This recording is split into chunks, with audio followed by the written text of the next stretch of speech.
네, 우리가 계속해서 룻기 말씀을 살펴보고 있습니다. 구약 성경을 보면 요즘의 시각으로 볼 때 좀처럼 이해하기 어려운 풍습들을 이따금씩 우리가 만나보게 됩니다.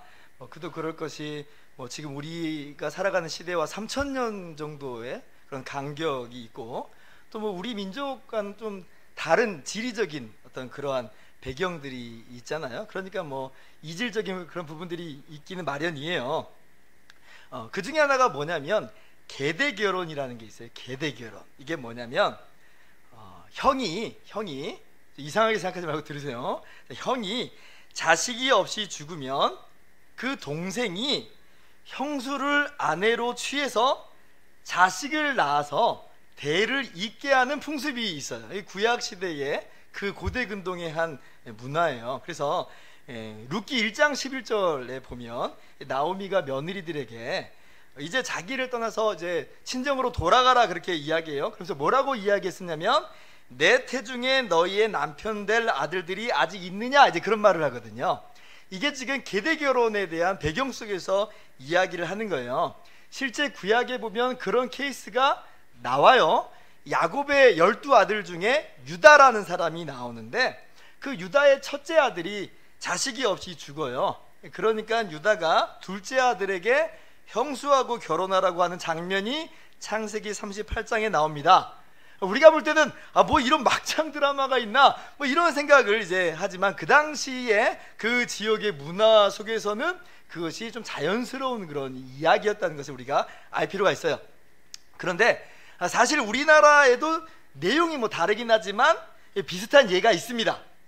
뭐냐면 예전에 제사 풍습이 좀 이제 강력하게 우리 사회를 좀 장악하고 있을 때 그 제사 드릴 아들이 없으면 형제의 아들 중에서 한 명을 그 집안으로 입양 보내는 문화가 좀 빈번하게 좀 있었어요.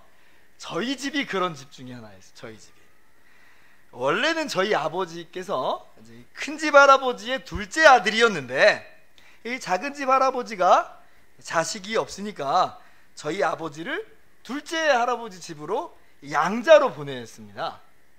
아마 이제 그런 경우들 아마 주변에서 좀 보셨을 거예요. 그래서 법적으로 저희 집안이 둘째 할아버지의 집안이 되어버렸어요. 호적 자체가 옮겨졌어요. 호적 자체가. 첫째 할아버지가 더 잘 살았는데 네, 유산 상속은 없습니다. 왜 그런 일이 벌어졌는가? 아마도 이 살아생전에도 그 부모님처럼 섬기라고 한 것이 있고, 아마도 중요한 그 밑바닥에 흐르는 정서와 배경은 뭐냐면 제사 문화였으니까 제사밥 끊어지지 말라고. 그 당시에는 이제 죽으면 이제 제사 드릴 때 이렇게 혼백이 이렇게 와가지고 막 제사밥 먹는다고 그랬잖아요. 그래서 제사밥 못 먹으면 영원히 굶는다고, 안 그러면 이제 안 된다고 막 그랬거든요. 그래서 이제 가문마다 대를 이을 자손을 얻는 게 그렇게 중요했어요. 그래서 없으면 있는 집에서 없는 집으로 입양을 보냈어요. 이스라엘은 이런 제사 문화하고 좀 다르지만 같은 개념이 있어요. 대를 잇는다, 이런 개념이 같아요. 계대 결혼을 통해서 결국 뭘 지금 기대하는 거냐면 가문이 이어지도록, 그래서 그 이름이 끊어지지 않도록, 그 집안의 생명이 중지되지 않도록 하는 그런 것이 이스라엘의 계대 결혼이었다는 거예요. 그리고 또 이제 이질적인 좀 신기한 문화 중에 하나가 뭐였냐면 이스라엘의 기업 무르기라는 그런 제도가 있습니다. 이게 또 뭐냐면 이스라엘에게 있어서는 이 하나님이 땅의 진정한 주인으로 말씀이 기록되어 있어요. 각 개인에게, 각 가정에게, 각 가문에게 땅이 있지만 궁극적으로는 주인이 하나님이다. 이 땅은 지금 잠시 우리가 이 땅에 살 동안 우리가 사용할 뿐이고 우리가 누릴 뿐이지 진정한 주인은 하나님이시다라는 거예요. 그래서 땅을 매매한다는 것은 원칙적으로 불가능합니다. 이스라엘의 문화 속에서는 그래요. 하나님 건데 어떻게 이걸 매매할 수 있어요? 우리는 그냥 받아서 사용하고 누리는 것 뿐인데. 그런데 불가피할 경우가 있잖아요. 너무 먹고 살 것이 없을 경우에는 어떻게 되는가 할 때는, 그때는 땅을 파는 것이 허용이 됩니다. 심지어는 이제 정말 먹고 살 게 없으면 자기 몸도 다른 집의 종으로 이제 매매를 하도록 해요. 근데 그것도 이제 완전한 매매가 이루어지는 것은 아닌 것이 희년이라고 하는 그런 해가 있는데 50년째 되는 해예요. 희년이 되는 해는 이 팔았던 땅이 다시 원주인에게로 돌아와요. 이 이야기가 가능한 것은 땅의 원래 주인이 하나님이기 때문에 그래요. 그래서 희년이 되면 땅도 돌아가고 종이 된 사람도 자유인으로 그냥 풀려나 버려요. 이게 이제 희년인데, 역사 속에서는 뭐 어떻게 이것이 이루어졌는지는 자세히 나타나지 않아요. 어쨌든 아무튼 이것이 구약에 나오는 하나님 말씀이에요. 그런데 희년이 되기 전에도, 희년이 아니더라도, 그리고 여전히 돈이 없더라도 땅을 되찾는 방법이 있어요. 그게 뭐냐면 기업 무르기예요. 좀 더 자세히 설명하자면, 이제 가까운 친족이 이 사람의 땅을 사주는 거예요. 이 사람에게 돌아오는 건 없어요. 이 사람이 근데 값을 치루어주고 대신 사주는 거죠. 종이 된 사람이라면 그 사람 자체를 자유인이 되도록 다시 사주기까지 합니다. 이것을 기업 무르기라고 해요. 친족이 하는 거예요. 친족이. 레위기 25장 25절을 보면, 만일 내 형제가 가난하여 그의 기업 중에서 얼마를 팔았으면 그에게 가까운 기업 물을 자가 와서 그의 형제가 판 것을 물을 것이요, 이렇게 기록되어 있죠. 그래서 한마디로 말하면 가까운 친족이 이 사람을 구해달라는 거예요. 이 사람을 살려달라는 거예요. 그래서 이 기업 물을 자라는 단어가 히브리어 단어로는 고엘이라고 하는데, 좀 더 다르게 번역하면 구속자, 값을 치르고 사주는 친척, 친족 구원자, 이렇게 불리기도 해요. 근데 이제 룻기를 보면 이 두 제도가 별다른 제도가 아니라 큰 틀에서 볼 때 하나로 묶여 있음을 보게 됩니다. 이 4장 5절에 보면 이 보아스하고 아무개라는 사람이 나오는데, 이 사람이 이제 친족이에요. 나오미의 친족이에요. 엘리멜렉의 이제 형제, 아마 사촌 정도 되지 않을까 싶은데, 기업 무르는 일을 이제 시행하게 돼요. 근데 그 조건이 뭐냐면, 그냥 땅만 사는 게 아니고 룻과 결혼해서, 지금 나오미의 며느리인 룻과 결혼해서 그 기업을 그냥 너가 그냥 갖는 게 아니고 죽은 자의 이름으로, 엘리멜렉의 이름으로, 그리고 그 아들인 말론의 이름으로 세우도록 해야 된다, 그렇게 이야기를 해요. 오늘 본문의 룻도 보아스에게 말하기를, 9절 말씀인데요, 한번 같이 읽어볼까요? 시작. 대답하되 나는 당신의 여종 루시오니 당신의 옷자락을 펴 당신의 여종을 덮으소서, 이는 당신이 기업을 물을 자가 됨이니이다, 이렇게 이야기를 이제 해요. 그러니까 지금 이것이 한 덩어리가 돼서 지금 나오고 있는 거예요. 지금 이 9절 말씀은 룻이 보아스에게 일종의 결혼을 요청하는 장면이에요. 청혼하는 거예요. 청혼. 이 옷자락이라는 단어는 일전에 보아스가 날개라고 말하는 그 단어하고 정확히 같은 단어예요. 룻기 2장 12절 보면 보아스가 룻에게 이스라엘의 하나님 여호와께서 그의 날개 아래의 보호를 받으러 온 내게 온전한 상 주시기를 원하노라, 이렇게 그랬거든요. 이 날개라는 단어하고 옷자락이라는 말이 같은 단어예요. 그래서 룻은 지금 뭐라고 말하냐면, 보아스가 사용한 이 날개라는 단어를 그대로 사용해서 당신의 날개로 나를 덮음으로 하나님의 날개가 되어 주소서 하는 말이에요. 그래서 이 요청이 지금 여러분 뭐 아주 경망스러운 요청으로, 지금 젊은 처자가 나이 많은 부자에게 지금 결혼해달라고 타작마당에서 벌어지는 어떤 퇴폐하고 어떤 불륜의 사건으로 보면 안 돼요. 하나님 말씀을 따라서 제대 결혼을 해야 되고 기업 물을 자가 되어 주어서 구원자가 되어 주십시오 하는 요청인 거예요. 그리고 이제 보아스가 대답을 합니다. 10절 말씀입니다. 같이 한번 읽어봅니다. 시작. 그가 이르되 내 딸아, 여호와께서 내게 복 주시기를 원하노라. 내가 가난하건 부하건 젊은 자를 따르지 아니하였으니 내가 베푼 인애가 처음보다 나중이 더하도다. 우리가 별 생각 없이 이 구절을 읽으면 언뜻 보면 지금 나는 나이가 많은데 나한테 청혼해줘서 야 정말 아이고 고맙다, 이렇게 지금 들리잖아요. 근데 그렇지 않아요. 그렇지 않아요. 자, 여기서 인애라는 단어는 우리가 지금 계속해서 들어오고 있는 헤세드라는 단어예요. 베풀 의미가 없어도, 베풀 책임이 없어도 베풀어 주는 바 호의, 어떤 친절, 선처, 이걸 헤세드라고 그랬잖아요. 자, 근데 여기 보세요. 룻이 베푼 처음 인애, 처음 헤세드가 있고 나중 인애가 있다라고 지금 이야기를 해요. 이게 지금 그러면 보아스에게 베푼 헤세드가 있었다는 말이냐? 아니요. 지금 룻은 보아스에게 인애를 베푼 적이 없어요. 이게 그럼 처음 인애는 뭐냐면, 지금 룻이 시어머니인 나오미에게 베푼 그 인애를 지금 말하고 있는 거예요. 뭐 지금 보아스는 부자잖아요. 부족한 것이 없는데 무슨 룻이 보아스에게 은혜를 베풀어요. 이건 지금 이 시어머니 나오미에게 베푼 룻의 헤세드를 말하는 거예요. 기억하시죠? 어떤 거예요? 룻이 지금 나오미를 따라서 이스라엘 땅으로 올 책임과 의무가 없다고 그랬잖아요. 나오미가 나를 떠나서 친정으로 돌아가라고 강력하게 이야기를 했잖아요. 아무런 책임과 의무가 없어진 거예요. 그런데 그럼에도 불구하고 이 젊은 룻은 시어머니인 나오미와 하나가 돼서, 한 덩어리가 돼서 이스라엘 땅으로 옵니다. 이것이 지금 처음 베푼 인애예요. 룻이 나오미에게 처음 베푼 인애예요. 그래서 지금 룻이 지금 나오미를 공양하느라고 남의 밭에 가가지고 이삭 줍기도 하고 힘든 어떤 노동을 하고 있는 중이잖아요. 그러면 나중 인애는 뭔가? 나중 인애는 뭔가? 역시 지금 보아스에게 하는 말이 아니겠죠. 이게 지금 나오미에게 역시 하는 말이에요. 나오미에게 베푼 인애를 말하는 거예요. 그리고 심지어 그것이 더 크다라고 말을 하는 거예요. 그래서 이게 지금 보아스가 아이고 나같이 나이 많은 사람에게 결혼하겠다고 하니까 정말 너 기특하구나 라고 하는 말이 아니고 나오미가, 이 룻이 보아스하고 결혼하겠다고 하는 것이, 그렇게 기업 물을 자의 역할을 해달라고 요청하는 것이 나오미에게 베푼 헤세드다. 그럼 이게 무슨 말이 되겠어요?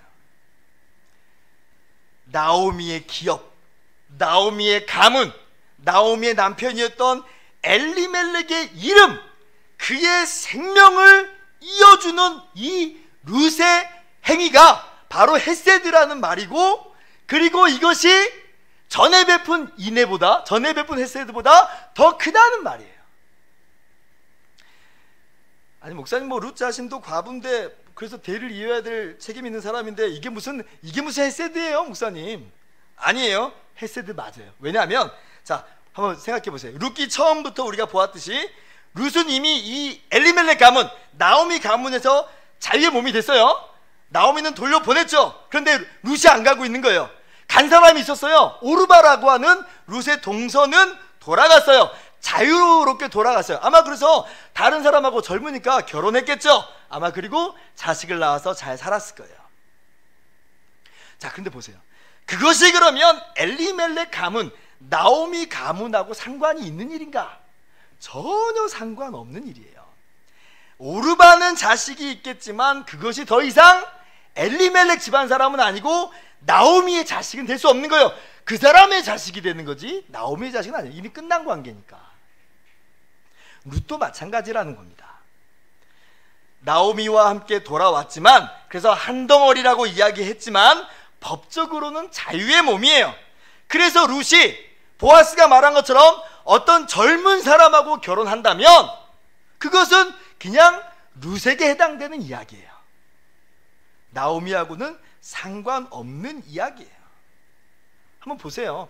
룻이 젊은 사람하고 뭐 결혼했다고 생각을 해보세요. 자식을 낳았어요. 누구의 이름으로 불리겠어요? 누구의 자식이 돼요? 그 사람, 그 집안 사람이 되는 거예요. 비록 나오미가 계속해서, 룻이 계속해서 나오미를 공양한다고 해도 그렇다는 얘기예요. 계속 돌보아 준다고 해도 룻이 낳은 그 자식은 다른 사람하고 결혼해버리면 나오미 집안하고는 엘리멜렉 집안하고는 아무런 상관없어요. 여전히 나오미 집안은 끝나버린 거예요. 엘리멜렉 가문은 끝나버린 거예요. 그런데 룻은 그렇게 하지 않았다는 거예요. 그렇게 할 수 있음에도 불구하고, 왜 젊으니까 다른 젊은 남자 좋은 사람 만날 수 있어요. 그런데 그렇게 하지 않는다. 자신의 욕구나 자신의 처지를 살펴서 그것에 따라 움직이는 것이 아니라, 지금 룻이 움직이는 동기는 뭐냐면 나오미의 가문, 그 엘리멜렉의 가문을 살리리라 라는 마음으로 움직이고 있는 거예요. 그야말로 나오미 가문을 살리는데 헌신하고 있는 거죠. 뭐 나오미가 뭐 그렇게 매력이 없다는 말이 아니고 정말 룻으로 움직이는 동기를 들여다보자는 거예요. 여러분, 나오미를 정말 살리는 것이 무엇일까요? 따뜻한 쌀밥 한 끼 더 먹여주는 것이 살리는 건가요? 그렇지 않아요. 죽은 남편의 이름이 끊어지지 않고, 죽은 아들의 이름이 끊어지지 않고, 그들과 함께 나오미의 인생이 종지부를 찍지 않고 계속 이어지는 것, 그의 가문과 그의 가족이, 그의 이름이 계속 살아가는 것, 살아남는 것, 이것이 진짜 나오미를 살리는 일이에요. 그래서 나중에 보아스와 룻 사이에, 제가 미리 비밀을 알려드릴게요. 둘이 결혼을 합니다. 근데 이 둘 사이에 오벳이라는 아들이 태어나는데, 그를 두고 이웃 여인들이 뭐라고 말하냐면, 나오미에게 4장 15절 보면 너의 생명의 회복자다, 그렇게 얘기해요. 너의 생명의 회복자다. 아니 무슨 뭐 나오미의 생명의 무슨 회복자예요? 이게 무슨 얘기인지 아시겠어요? 기업 무르기 계대 결혼을 통해서 엘리멜렉 가문 나오미의 이름을 끊어지지 않게 만들어 주었다는 거예요. 이게 룻이 베푼 헤세드예요. 자, 그러면 여기 룻의 헤세드만 나오느냐? 그렇지 않아요. 보아스의 헤세드도 나옵니다. 자, 여러분, 보아스도 분명히 기업 물을 자가 맞아요. 그런데 오늘 말씀 보니까 보아스가 새로운 정보를 우리에게 알려줘요. 뭐냐면 자기보다 더 가까운 기업 물을 자가 있다는 것을 말해줘요. 12절 말씀인데 같이 읽어볼까요? 시작.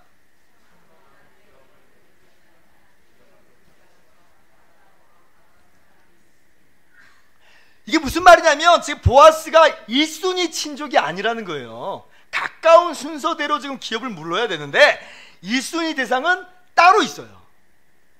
그리고 이제 4장 4절을 보면 그 다음 순위가 보아스고요, 그리고 그 외에는 없다라고 말해요. 딱 둘밖에 없어요. 근데 1순위가 있어요.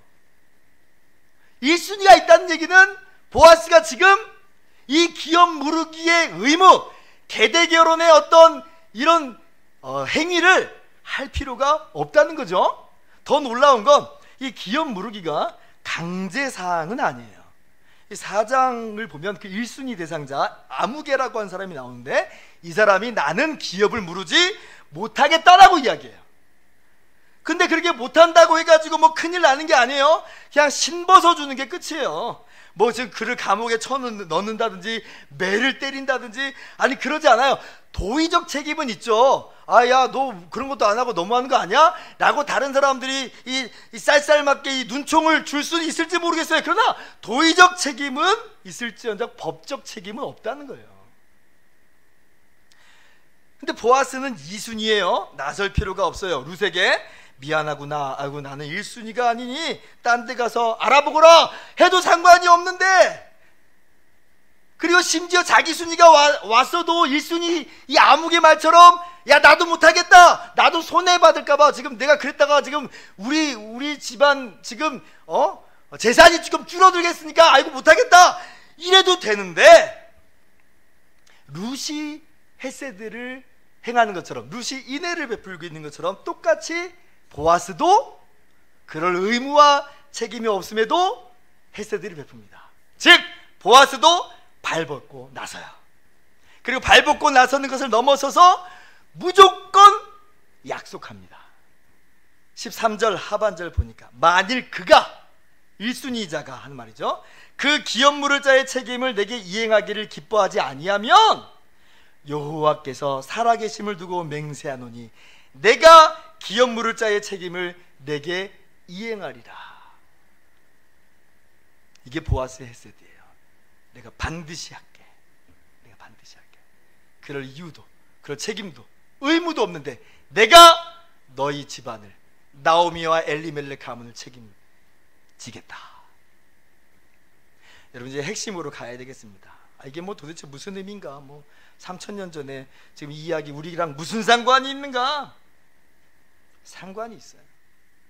여러분, 제일 처음에 제가 룻기 1장을 설교할 때에 나오미는 사실 범죄하여 하나님의 통치를 떠난 이스라엘의 한 모형과도 같다, 그렇게 말씀드렸어요. 비단 나오미 가정, 엘리멜렉 가정만의 이야기가 아니라 이것이 바로 이스라엘의 모습이다, 그렇게 이야기했어요. 자, 그러면 그것이 나오미만의 이야기겠는가 하는 거예요. 그렇지 않아요. 누구의 이야기냐면 우리들의 이야기. 범죄하여 하나님을 떠난 모습이 사실 이 나오미의 모습이요, 우리들의 모습이에요. 우리도 어떻습니까? 죄와 허물로 죽어버렸죠. 스스로의 힘으로는 구원할 수 없는, 아무 소망 없는 죄인들이에요. 누가 스스로를 죄에서 구원해서 의롭다 할 수 있으며 누가 스스로 그렇게 영광을 얻을 수 있는가? 그럴 수 없어요. 우리는 다 끝나버렸어요. 로마서 3장 말씀에는 모든 사람이 죄를 범하였음에 하나님의 영광에 이르지 못하더니 그렇게 이야기합니다. 우리의 이름은 끊어져 버렸어요. 영원한 어둠 속에 심판받아 멸망할 수밖에 없는 우리의 운명이에요. 그런데 그런 소망 없는 우리, 절망 가운데 있을 수밖에 없는 우리를 구원하시고자, 생명을 회복하시고자 구원자가 이 땅 가운데 오십니다. 하나님의 아들이신 예수 그리스도께서 우리와 똑같은 사람이 되셔서 이 땅에 오세요. 예수님께서 이 땅에 오신 이유는 그저 우리의 좋은 모범이 되기 위해서 오신 게 아니에요. 그런 의미도 있지만 그것이 본질이 아니란 얘기예요. 예수님이 오신 이유가 우리를 위해서 그냥 우리가 잘 먹고 잘 살게 하고 건강하게 오래오래 살라고 그래서 오신 것도 아니에요. 예수님 친히 말씀하시기를 살리는 것은 영이니 육은 무익하니라 그랬어요. 예수님 오신 이유가 뭡니까? 우리의 죽은 영혼, 우리의 절망스러운 영혼, 그 영혼을 살리시고, 그래서 주님과 함께 영생을 누리게 하게 하시고자 오셨어요. 요한복음 10장 10절 말씀같이 읽습니다. 시작. 내가 온 것은 양으로 생명을 얻게 하고 더 풍성히 얻게 하려는 것이라. 그래서 오늘 이 룻의 헤세드, 이름이 끊어지지 않게 하는 바는 그 룻의 인해는 그런 의미에서 우리의 생명, 끊어져 버린 우리의 생명을 회복시키시고 살리시고 주님과 영원히 영생 복락을 누리게 하시는 바 우리 주님의 단편이요, 그 은혜의 그림자예요. 보아스의 헤세드가 보여주는 바도 마찬가지예요. 뭐예요? 우리의 생명을 구원하시고자 어떠한 희생과 대가도 마다하지 않는, 반드시 구원하시고야만은, 구원해내시고야만은 우리 주님의 희생과 열심을 이야기하는 거예요. 나오미가 룻에게 이 모든 일을 듣고 나서 이렇게 말하는 대목이 나옵니다. 18절 말씀 보니까 그 사람이 오늘 이 일을 성취하기 전에는 쉬지 아니하리라. 이게 우리 주님의 모습하고 똑같아요. 그 옛날 이사야 선지자가 이렇게 예언합니다. 이는 한 아기가 우리에게 낳고 한 아들을 우리에게 주신 바 되었는데 그의 어깨에는 정사를 메었고 그의 이름은 기묘자라 모사라 전능하신 하나님이라 영존하신 아버지라 평강의 왕이라 할 것입니다. 이 땅에 오시는 메시아 예수 그리스도에 대한 예언이에요. 7절 말씀 같이요. 그 정사와 평강의 더함이 무궁하며 또 다윗의 왕자와 그의 나라에 군림하여 그 나라를 굳게 세우고 지금 이후로 영원히 정의와 공의로 그것을 보존하실 것이라. 만군의 여호와의 열심히 이를 이루시리라. 죄악 가운데 하나님을 떠난 이스라엘을 회복시키고 그 나라를 다시 세우고 영원히 보존하시는 하나님의 열심, 하나님의 은혜에 대해서 지금 예언하고 있어요. 궁극적으로 이것이 어떻게 이루어져요? 예수님께서 이 땅에 오심으로 이루어지잖아요. 예수님께서 하나님의 백성들을 불러 모으시고 하나님의 나라를 굳게 세우고 영원히 보존하시는 바 만군의 여호와의 열심히 이를 이루시리라. 바로 그 사건, 우리를 위해서 2000년 이 땅에 오시고 십자가에 죽으시기까지 이루어내시고야마는 주님의 모습이 이사야 선지자의 예언이었고, 사실은 보아스의 모습을 통해서 우리가 보는 바 우리 주님의 은혜인 거예요. 우리가 지금 성탄 안에 12월을 보내고 있어요. 한번 생각해 보세요. 우리 중에 하나님이세요. 참 하나님이세요. 그런데 하늘 영광 버리시고 2000년 전에 이 땅에 오셨어요. 이 얼마나 엄청난 희생이에요. 지금 왕궁 가운데 지금 영광 받고자 오신 게 아니에요. 마구간에 오셨어요. 말구 위에 누우셨어요. 섬기러 오셨어요. 죽으러 오셨어요. 이 땅의 마구간 가운데 태어나시는 것으로 멈추지 않아요. 멸시와 천대 당하시고 채찍질 받으시고 모욕과 조롱 받으시고 가시관 쓰시고 양손과 양발에 못 박히시면서 급기야는 십자가에 처절한 고통을 받으시면서 죽음을 당하시기까지 하시는, 세상에 이런 경우가 어디 있어요? 만물의 창조자요, 만물의 주인이신데 그분이 왜 이런 일을 당하세요? 이 이야기는 내가 어떠한 희생을 치르고서라도 내가 반드시 너를 살리고야 말리라는 주님의 열심이에요. 이 일을 성취하기 전까지는 주님이 쉬지 않으세요. 멈춤 없이 주님은 달려가셨고 마침내는 주저하지 않고 십자가에 오르심으로 이 모든 일을 이루셨어요. 바로 주님이 우리의 고엘, 우리의 친족 구원자가 되어주신 거예요. 우리의 구속자, 값을 치르고 사신 친척이 되어주신 거예요. 여러분, 우리의 생명을 회복시켜 주시는 분은 예수 그리스도십니다. 그분 외에는 없어요. 그것을 위해서 어떠한 희생도 마다하지 않으신 분 예수 그리스도십니다. 반드시 성취하시고 급기야는 이루고 마신 분이 바로 우리 예수님입니다. 믿으십니까? 예, 오늘 이 룻기 말씀을 통해서 바로 이러한 구원의 메시지를 예수 그리스도를 여러분이 발견해야 돼요. 그렇다면 우리가 오늘 이 말씀을 우리 삶 가운데 어떻게 적용할 것인가? 첫 번째로, 그러므로 여러분 안심하십시오. 안심하십시오. 불안해하거나 염려하지 말고, 우리는 생명이 끝나버렸다라고 좌절하고 포기하지 말고, 오늘 이 시간 하나님이 예수 그리스도로 말미암아 주시는 참 평화를 누리시기를 바랍니다. 나오미가 이야기했듯이 이미 다 일은 끝난 거예요. 뭐 살림살이가 펴진 것도 아니고, 뭐 대굴 같은 궁전으로 지금 집으로 들어간 것도 아니고, 뭐 그래요, 그죠? 그러나 이 일은 다 끝난 거예요. 우리는 하나님의 자녀가 되었고, 장차 눈부시게 빛난 하나님의 나라가 아들된 우리들에게 주어지는 거예요. 우리는 그것을 믿습니다. 반드시 그렇게 되고야 말아요. 그래서 우리가 이 땅에서 살아가는 자세는 그 믿음을 가지고 이미 누리면서 살아가는 거예요. 오늘 그 천국을 누리면서 사세요. 비록 여러분의 삶이 만만치는 않을지라도 그분이 멈추지 않아요. 이 정도 했다가 도저히 안 되겠다 하고 너는 안 되겠다 그렇게 버리시지도 않아요. 시작하신 그분이 하세요. 그래서 나오미가 룻에게 뭐라고 말해요? 앉아있으라. 그렇게 하면 앉아있으라. 지켜보라는 거예요. 그냥 지켜보라는 거예요. 모든 무거운 짐, 모든 근심과 걱정과 초조함 다 내려놓고 다 맡기세요.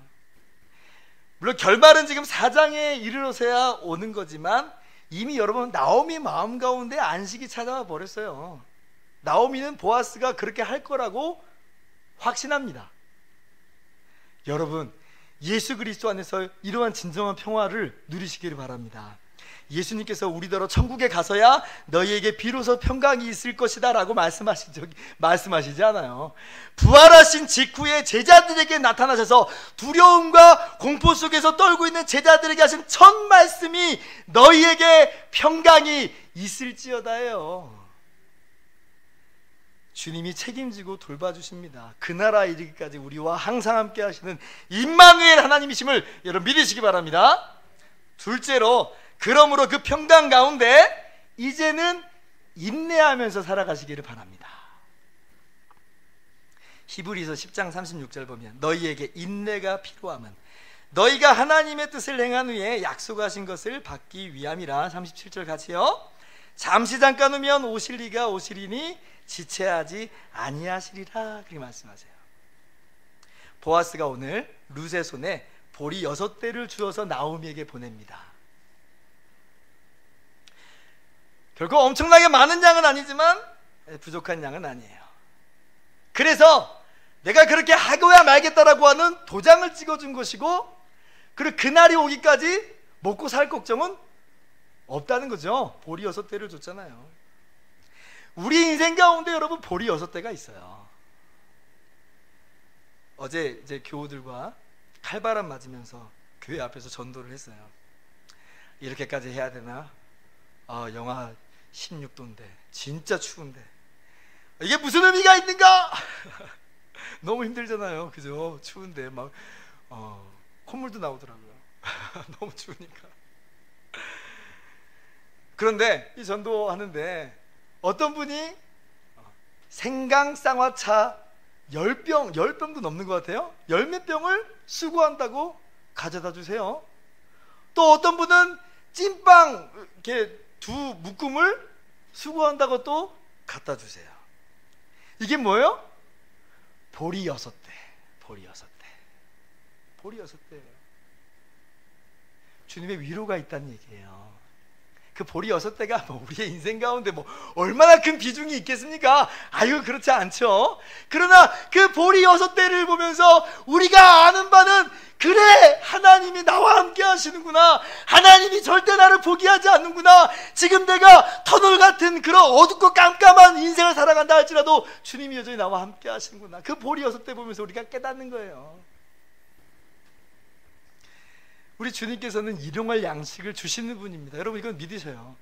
왜냐하면 우리 주님께서 우리에게 기도하라고 요청하는 바가 오늘 우리에게 일용할 양식을 주옵시고 그랬거든요.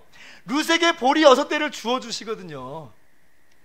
제가 여러분 어마어마하게 크게 성공하고 그걸 지금 말씀드리는 게 아니에요. 이 땅 가운데 살아가는 동안 결국 기어코 그 성공 못 보고 우리가 인생 마무리할 수도 있어요. 그러나 분명하게 제가 확신하기에는 보리 6대가 있어요. 보리 6대가 있어요. 그리고 그 보리 6대 때문에, 그래, 안심이 이것 때문에 내가 살아 이러지 마시고, 보리 6대를 넘어서서 그렇게 우리를 사랑하시고 우리와 함께 하시는 주님의 그 사랑을 보세요. 그리고 그것 바라보면서 그것과 함께 인내하면서 살아가는 거예요. 주님은 이길 힘을 주십니다. 주님은 견딜 힘을 주시는 거예요. 말씀을 마치도록 하겠습니다. 오늘 이 성탄의 12월 이 룻기를 보면서 이게 복음이었구나, 이게 우리 주님의 이야기였구나 깨달으시면서 주님이 주시는 바 참된 평강을 충만하게 누리시고, 그리고 그 평안 가운데서 인내하면서 힘차게 감사의 찬양을 부리며 살아가는 저와 여러분 모두 되기를 주님의 이름으로 축원합니다. 기도하겠습니다.